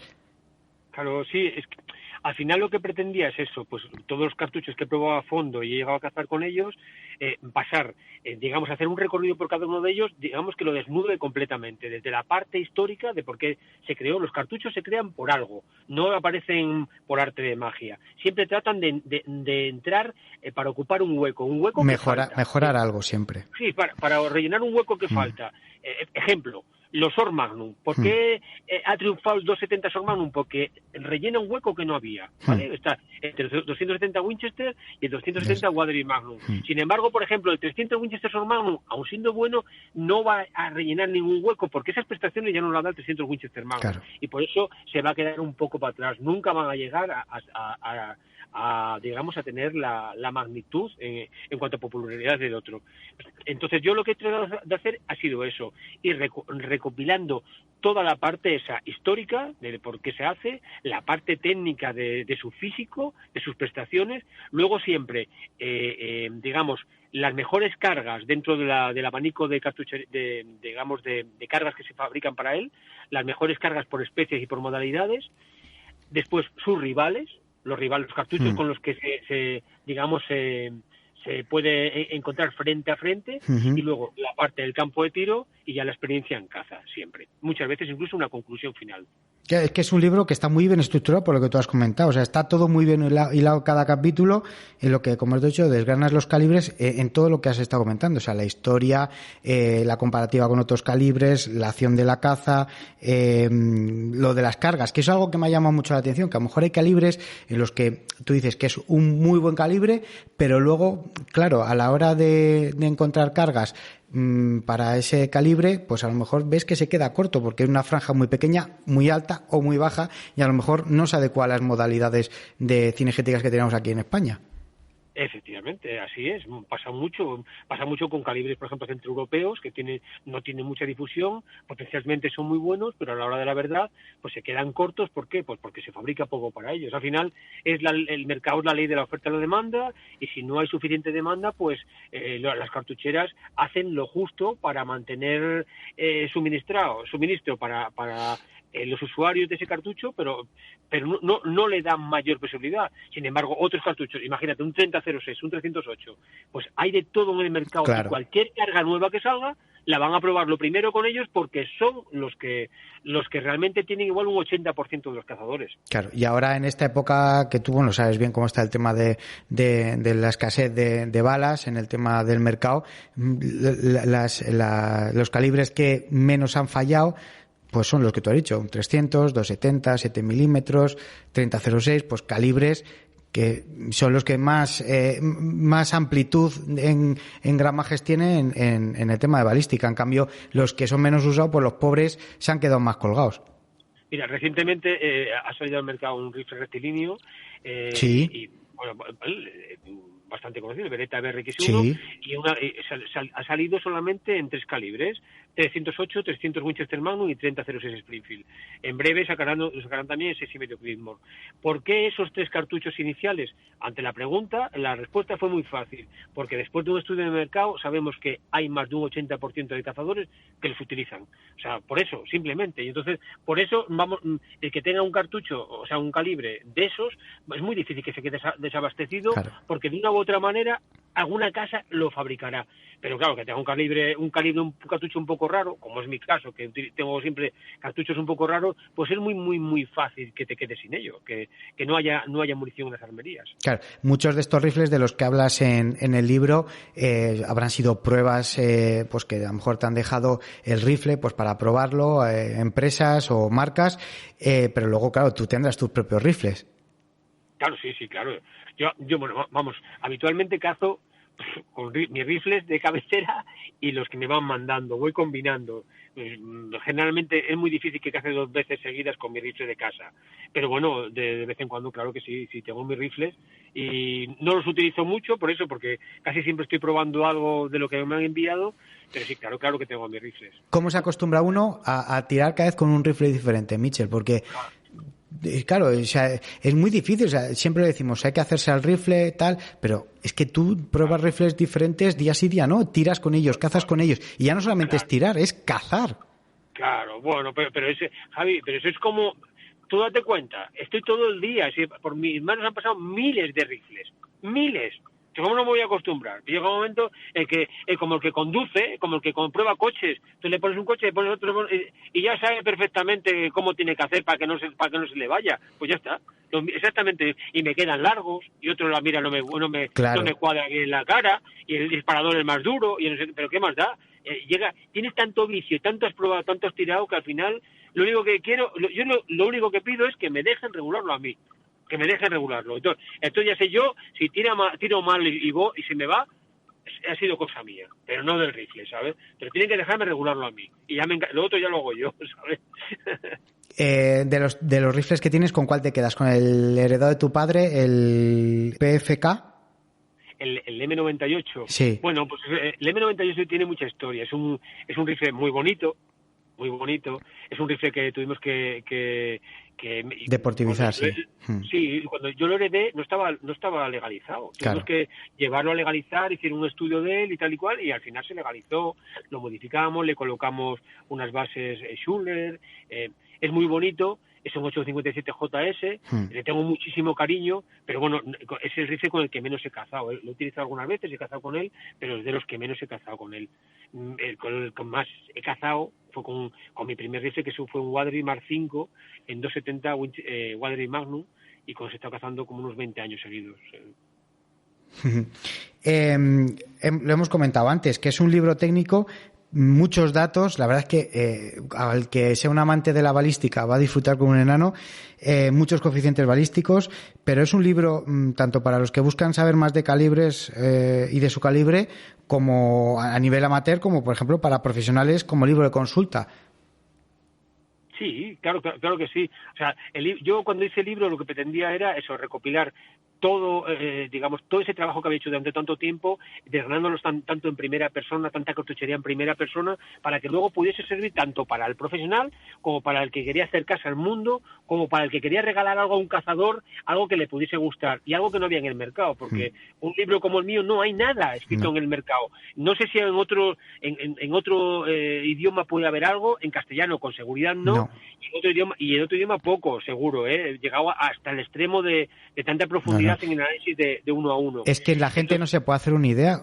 Tú tienes el libro y le empiezas a leer y dices, pero bueno, y esta cantidad de datos, claro, sí, has escrito muchos artículos, has hecho muchos vídeos, has estudiado muchos calibres, pero es que hay una cantidad de anotaciones de datos que muchos los tendrás en la cabeza, y es que no te bailan los calibres alguna vez. ¿Que se me bailan los calibres? Claro. No. Es lo que te digo yo. Eso es el legado del friki que lleva tantísimos años enamorado, y te digo la verdad, escribiendo el libro, recopilando datos, he notado la diferencia de cuando yo empecé con ello, y a través del tiempo de mis sentimientos con la cartuchería he ido cambiando, porque me he vuelto, digamos que tanto probar, tanta práctica, claro, lo que me ha dado al final lo que te da es una visión global, claro, una visión global, ¿sabes? Donde a mí me ha desaparecido completamente el complejo. El cazador muchas veces está acomplejado. ¿Por qué? Pues porque el cazador es ante todo pasional. La caza es pasión. Claro, ¿y qué pasa? Que la pasión muchas veces envuelve nombres y los engrandece, y otros los sume los echa abajo simplemente. ¿por qué? Pues porque con este mató y con el otro no. Y la mayor parte de las veces el problema está en el propio cazador, no está en la cartuchería ni en el arma, está en el propio cazador. Pero claro, es tan pasional que tenemos que intentar buscar algún tipo de excusa para justificar ese fallo. Este no mata, esta bala no mata, deja herida, pero bueno, te pasa igual con los cartuchos de escopeta, te pasa lo mismo.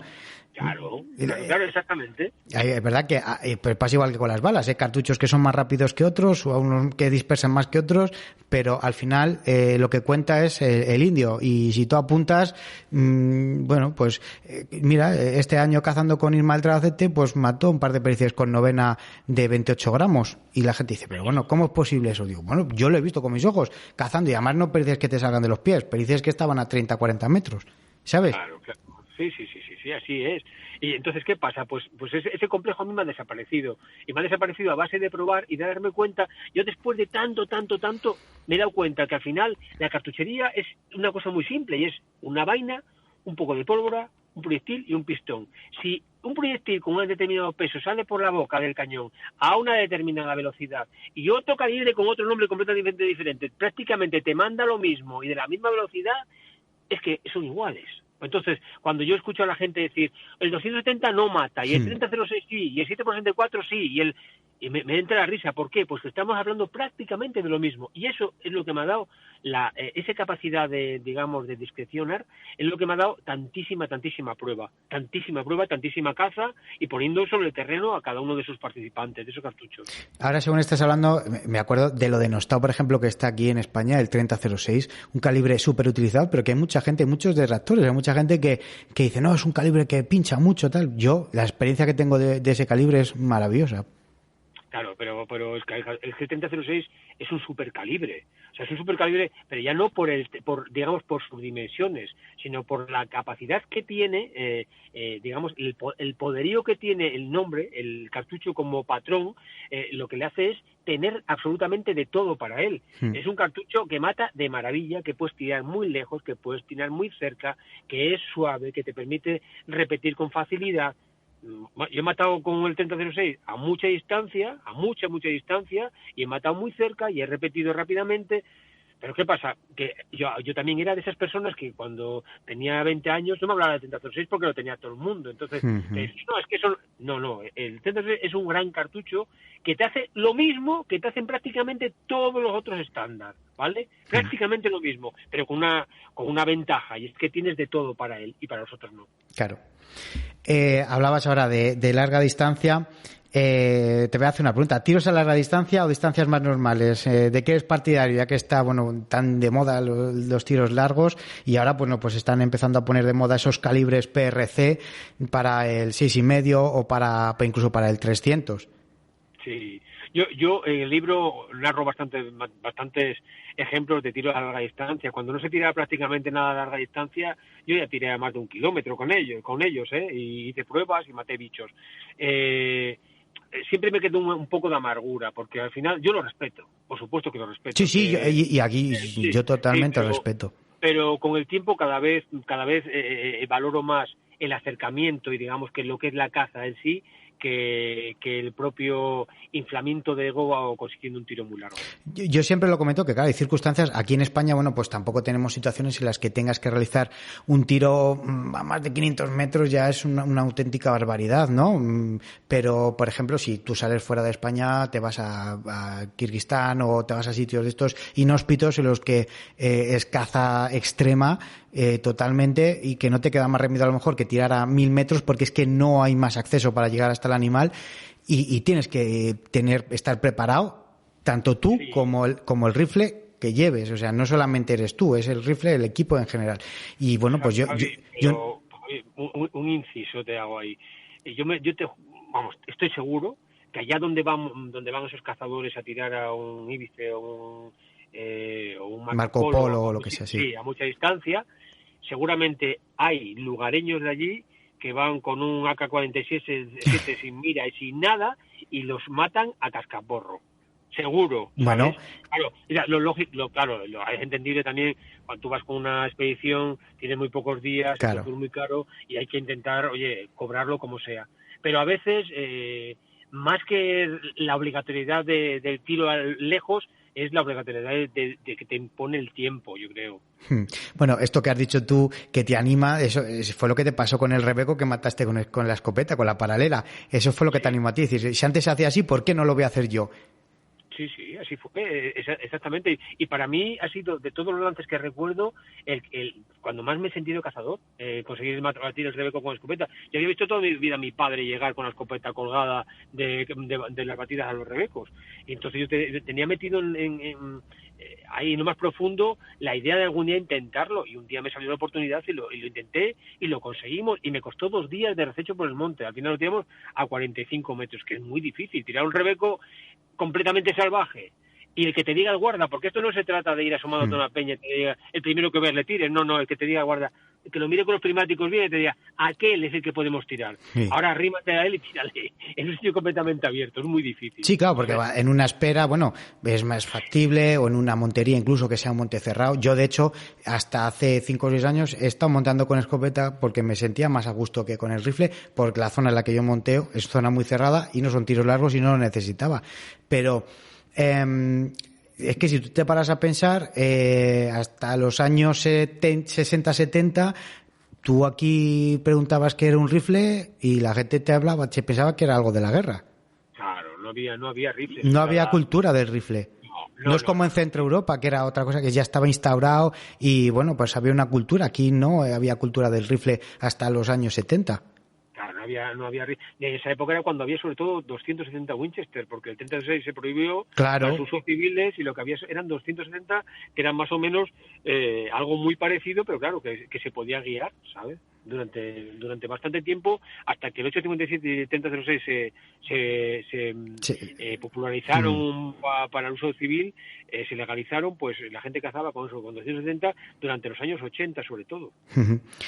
¿Cómo ves al cazador español de mayor, el cazador de mayor? ¿Has visto una evolución en él en cuanto al tiempo, en el interés de conocer nuevos calibres, experimentar con ellos, probar? Sí, mucho interés, o sea, ha crecido mucho el interés porque tienen armas, sobre todo porque viven en ciudades. Pues entonces, cuando se sale a cazar y estás toda la semana pensando que vas a salir a cazar, que lo que estás utilizando. Tenemos medios de comunicación que nos están continuamente informando, que te están creando incluso la necesidad de comprar esto o lo demás allá. Sí. Lo que pasa es que lo que sigo viendo es que hay un auténtico desconocimiento, o sea, parece que se conoce mucho y en realidad se conoce muy poco, porque se ha hecho caso muchas veces pues de gente que igual se creen mucho más profesionales de lo que realmente son. Uh-huh. Entonces, hablan por la experiencia. Yo he oído, a mí personalmente me dicen, tú lo que tienes que tirar es con esto. Y me lo dicen a mí, que he probado todo lo probable. O sea, ¿qué pasa? Porque han tirado con una cosa y les ha ido bien y a partir de ese momento eso es lo mejor. Cuando no es así, cuando hay 50.000 cosas tan buenas como yo. Entonces, yo donde veo el fallo está ahí. Donde veo el fallo del cazador, donde la falta de conocimiento del cazador es, por ejemplo, cuando dices, ¿con cuántos grains tiene que tirar un cazador que utiliza un 30-06? Pues se va 180. Pues no, lo ideal serían 150 o 165. ¿Por qué? Por la consistencia de los proyectiles que le disparan, que es idónea para nuestras piezas. Ahí está el desconocimiento. Claro. Ahí está el desconocimiento. Sí, no, y hay mucho desconocimiento. La gente se piensa que tú tiras con la bala y que va a ir al mismo sitio, tires a 100 o a 300 metros, que no hay que corregir el tiro ni nada muchas veces. Claro, ni adelantar lo suficiente. Otros creen que puedes cambiar de bala y si mantienen los grains que van a pegar en el mismo sitio. O sea, cosas que son errores de principiante, porque todo el mundo sabe que en el momento que cambias de carga o cambias de tipo de proyectil o cambias de peso o de ambas, el punto de impacto se modifica. Mucho, además, mucho. Claro. Hay veces que mucho. Y hay veces que mucho, hay veces que poco, es verdad. Porque a mí me ha pasado, por ejemplo, con la escasez, yo tiro un 270 y tiraba 130 grains y lo he tenido que cambiar a 159 porque es que no me quedaba otra. No había más balas y fue la que me cogí y claro, he tenido que probar. Y es verdad que se iba un poco a la izquierda, un poco arriba, tal. Bueno, pues lo corriges, pero claro, tienes que corregir el tiro. O sea, no es lo mismo. Claro, porque dicen, pero ¿cuánto se da? Pero es poco. No, pero es poco. Es que tú tienes que sumar a ese error que tienes, tienes que tomar tu error personal. ¿Y qué convierte eso? Convierte en la posibilidad de que hieras. Es lo más fácil que hieras, pegarle, puedes pegar, pero es muy fácil que le pegues mal, ¿vale? Entonces, todo cazador, en el momento que cambia el rifle, o sea, que cambia la carga que está utilizando en su arma, debe volver a comprobarlo en el campo de tiro. Si tiene que corregirlo algo, que lo corrija, que no pasa nada. Tocan unos clics que no les pasa nada a los visores, que están hechos para eso. Michel, yo supongo que a la hora de escribir el libro, habrás revivido muchos momentos y incluso te habrás llegado a emocionar, porque muchos de estos momentos los habrás revivido con gente de tu alrededor que ya no está, incluido, gente de tu familia, claro. Sí, claro. Muchos tengo presentes. Yo empiezo diciendo que yo perdí a mi padre cuando tenía 8 años, 8 o 9 años, ¿no? Y siempre, y a continuación digo que tuve la suerte, a pesar de perderle, tuve la suerte después de compartir jornada con grandes maestros, y son grandes maestros anónimos. O sea, gente de los pueblos, de la zona donde yo he cazado, tanto en Asturias como en Extremadura. Sí, como Extremadura, que gente anónima que han sido mis grandes maestros y son auténticos especialistas, grandes maestros que no conoce prácticamente nadie. Y claro, muchos de ellos sí que se han ido ya. Y claro que reviviéndolo me ha dado muchísima pena muchas veces. Y esto es lo que estábamos comentando antes, que no es lo mismo ser un experto en armas en el siglo XXI que en 1970 o en los años 80, por el tema de la información que tenemos. Pero también en cuanto, por ejemplo, de todas estas personas de las que tanto tú has aprendido, tú imagínate lo que era antes cargarse su propia bala para la escopeta para ir a hacer una espera y matar un jabalí. O sea, eso sí que era estudiar y ver la carga y todo. Eso sí que tiene mérito, porque ahora ya está todo escrito en ese sentido, porque ya sabes lo que tienes que meter de carga, pero en esos tiempos no se sabía nada. Pero sobre todo eran mucho más expertos, más que en la cartuchería o en la carga. Eran expertos sobre todo en caza, eran cazadores.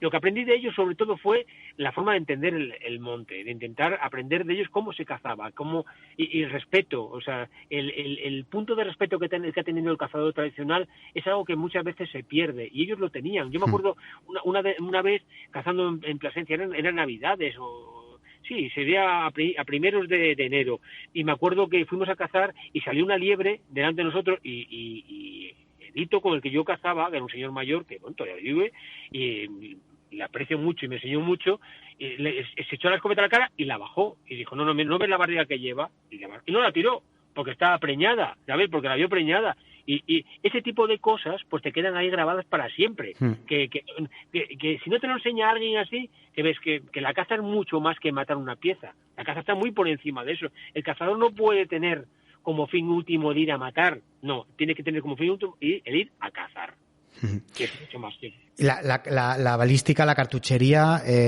está en continua evolución, en continuo crecimiento, de ahí lo que tú has dicho, bueno, pues los calibres Magnus, Waterby y ahora pues todo el Creedmoor, todos estos calibres que están en constante evolución, te darán a lo mejor para en un futuro escribir un segundo libro. Pues sí, ya lo estoy pensando, pero igual no voy más que por la segunda parte de cartuchería, que puede ser, porque me quedan un montón de cartuchos que no he probado, ya 9,374, 375 Winchester, 30 Winchester, 44 Magnum. Hay un montón de cartuchos por ahí que no he tenido la opción, los he tenido en la mano, los iba a cazar, pero no llegué a tirar con ellos y los analicé. Pero realmente igual por donde voy es el segundo libro, igual va por otro derrotero, y sería la puesta en práctica de equipos completos, ¿sabes? Tanto de armas, de visor. Cartuchería, sí, armas, cartuchería, visores, ropa, botas, complementos, digamos, un poco que para cada cosa. Y luego técnicas de tiro, siempre, digamos, un poco buscando la mejora en la eficacia. Bueno, pues una segunda parte de la enciclopedia, esta que nos has presentado, de un cartucho y una pieza. Quiero sé que es difícil, pero ya sabes que aquí en España somos muchos, un calibre para esto, un calibre para lo otro. Pero, por ejemplo, si tú te tuvieras que quedar un calibre para rececho, ¿con cuál te quedarías? ¿Para acechar todas nuestras especies? Sí, en España, un calibre para todas nuestras especies, sí. Un calibre para todas nuestras especies para cazar en España, tanto en rececho como en montería, como en batida, como en espera, es el 300 Winchester Magnum. Sí, simplemente. Porque es muy potente, es muy rasante, es muy tenso, y luego la consistencia de los proyectiles es absolutamente idónea en mucha cantidad para nuestras especies. Es que esta es un magnum para caza media. Yo me refiero un específico para el rececho, solamente para el rececho, no para monterías o para esperas, no, para el rececho. Pues un cartucho para el rececho, el 270 Waterbury Magnum. Para las esperas. Para la espera, un 308 Winchester. Para montería. Para montería, un 300 Winchester Magnum, y si eres sensible al retroceso, un 3006.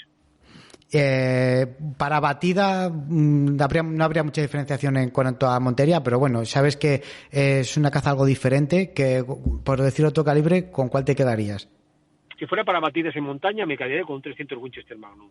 Si fuera para batidas así en montes, digamos con tiraderos medios o cortos, un 3006 o un 308. ¿Y el palanquero, tu palanquero, que has podido cazar con el estaño o no? No. Yo he llevado 2 días, pero no lo he utilizado todavía. Iba a llevarlo a recechar un rebeco, pero al final este año no he podido y bueno, pues lo intentaré. Si no es un rebeco será un corzo, o si no será jabalí en batida, pero sí que lo utilizaré, sí. Bueno, antes hemos pasado un poco por encima con el tema del rebeco y que, claro, también lo analizas el tema de cartuchería no metálica con las balas. Tuvo que ser especial, ¿no? El poder cazar un rebeco con escopeta tiene muchísimo mérito. Claro. Lo que hice fue, la idea era intentar cazarlo lo más tradicional, de la forma más tradicional posible. Sí. Entonces, lo primero que hice fue probar la paralela de mi padre, una del 20 que tenía con la que había batido un jabalí y alguna escopeta más. Y vi que no me daban precisión suficiente ni para tirar a 25 metros. O sea, muy mal, tiraban realmente mal. Fui probando diferentes balas, pero nada. Entonces, lo que acabé, sí, tenía semiautomáticas y tenía de corredera con cañón rayado, que me permitía tirar hasta 100 metros, bien, pero no era lo ideal. Entonces, al final conseguí una paralela con punto de mira y especial para tirar bala.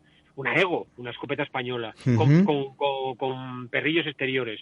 Y fui probando, fui buscando una carga también convencional que pudieran haber probado en aquella época, exactamente igual que cuando mi padre cazaba, y efectivamente busqué una tipo slug, y con eso fue con lo que lo casé. Y digamos que un equipo conformado de una forma, digamos, moderna, pero siguiendo los dictados tradicionales. ¿Y qué le hacía diferente a esa escopeta a las otras que habías probado que no te terminaban de centrar en la bala?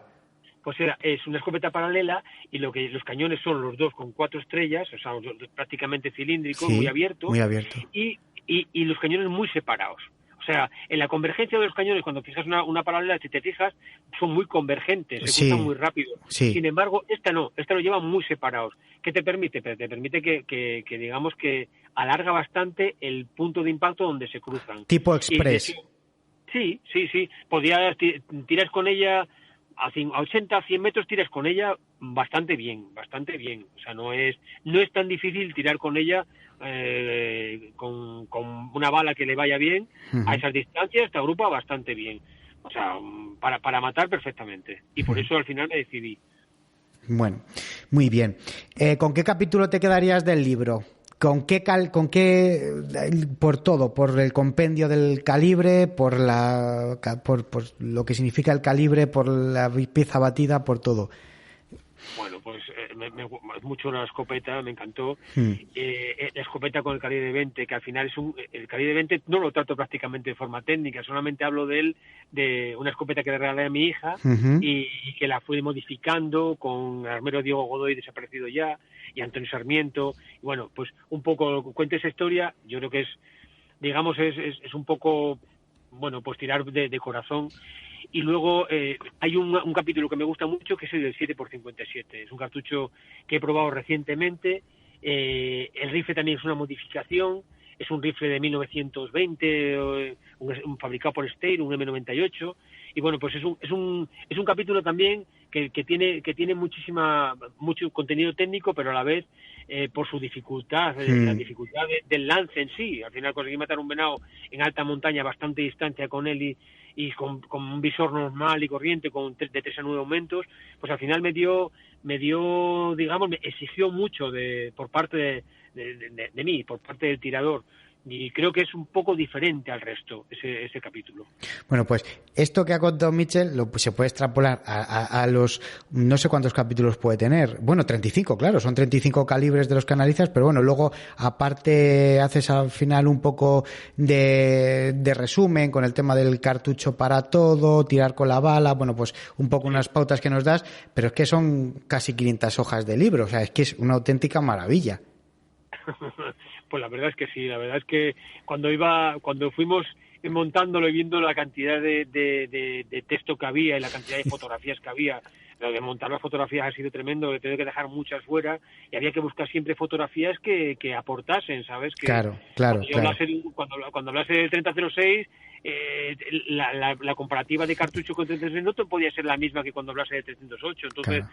Ha sido complicado el juntar ese puzzle hasta que cuadrase todo pero al final queda y te das cuenta, claro, que es mucho trabajo pero también mucha satisfacción, también mucha. Hombre, es que totalmente, es que es para ello. ¿Cuál es el capítulo en el que hablas del calibre que tiras tanto como a una urraca como a un venado, me parece que es?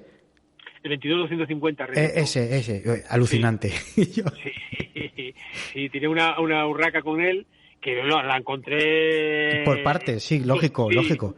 Sí, pues claro, son cartuchos muy veloces, a más de 1100 metros en boca, con grain, o sea, puntas con 50-55 grains, le tiré con una 50 grains, una Q-tip de punta de plástico, y claro, eso es...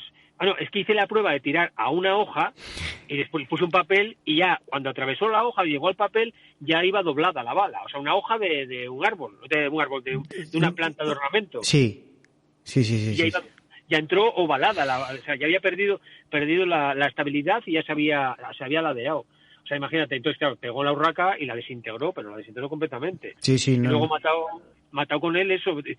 Fue muy curioso porque hice una prueba, tiré con el 300 Winchester Magnum, con el 335 Holland y con el 22-250 y con el que a 3 venados, cada uno en una posición diferente, o sea, la misma posición más o menos, a la misma distancia, y con el que menos caminaron fue con el 22-250. Que sí, claro. que a cualquiera que se lo diga dice, no te creo, no, pues señores, está documentado. Sí, claro, y es entendible, el momento que entiendes un poco de cartuchería y de balística lo entiendes, porque al final es ese tipo de proyectiles, al final es como una pequeña bomba, es una explosión en muy poco espacio, es un volumen bastante reducido, pero encima prácticamente pegado a la piel. Cuando consigues salvar los huesos y en la piel, es que le va a entrar en la caja torácica como una explosión. Claro. Sin embargo, los otros tienen un canal mucho más largo y estrecho. Efectivamente. Bueno, Michel, pues vamos a ir terminando ya. Solamente me queda, antes de darte la enhorabuena, ¿cómo conseguir el libro? Pues el libro se puede conseguir entrando en uncartuchonapieza.com, que es una web que hice para ello, para venderlo, y luego está en algunas armerías, va estando, y va a estar en más armerías. Bueno, en tu página web también hay enlace directo, Michel Colla.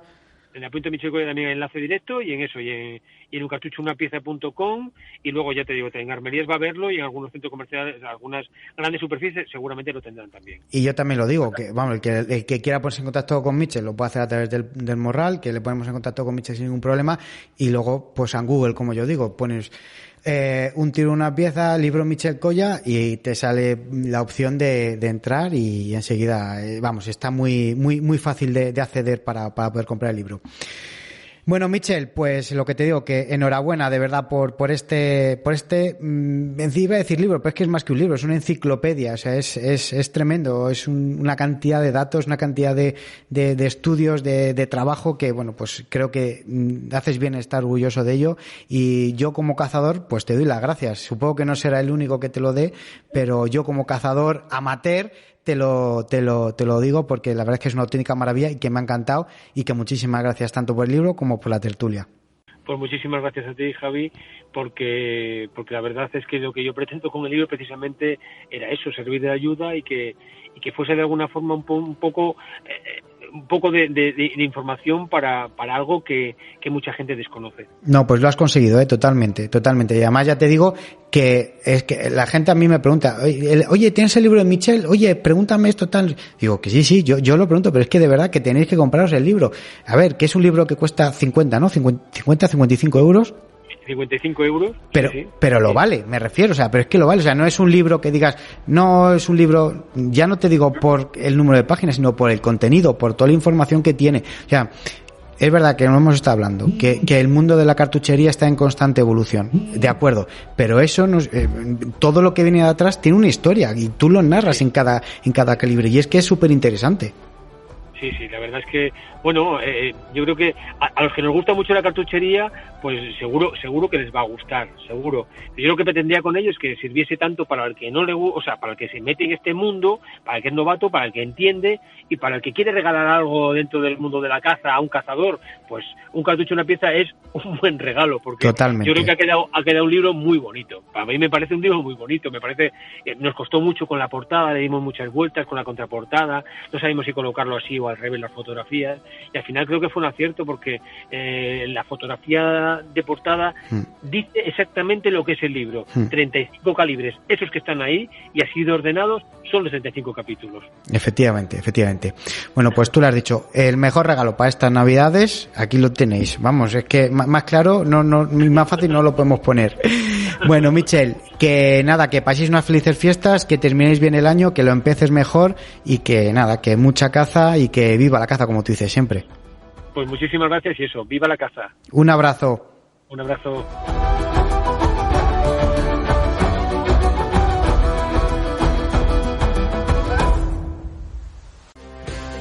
Afición de Campo, tu tienda online de ropa, textil, artículos y complementos para la caza o para el campo, ha patrocinado esta tertulia. Bueno, morraleros, pues hasta aquí ha dado este último programa antes de las Navidades, que como he dicho que estaremos ahí.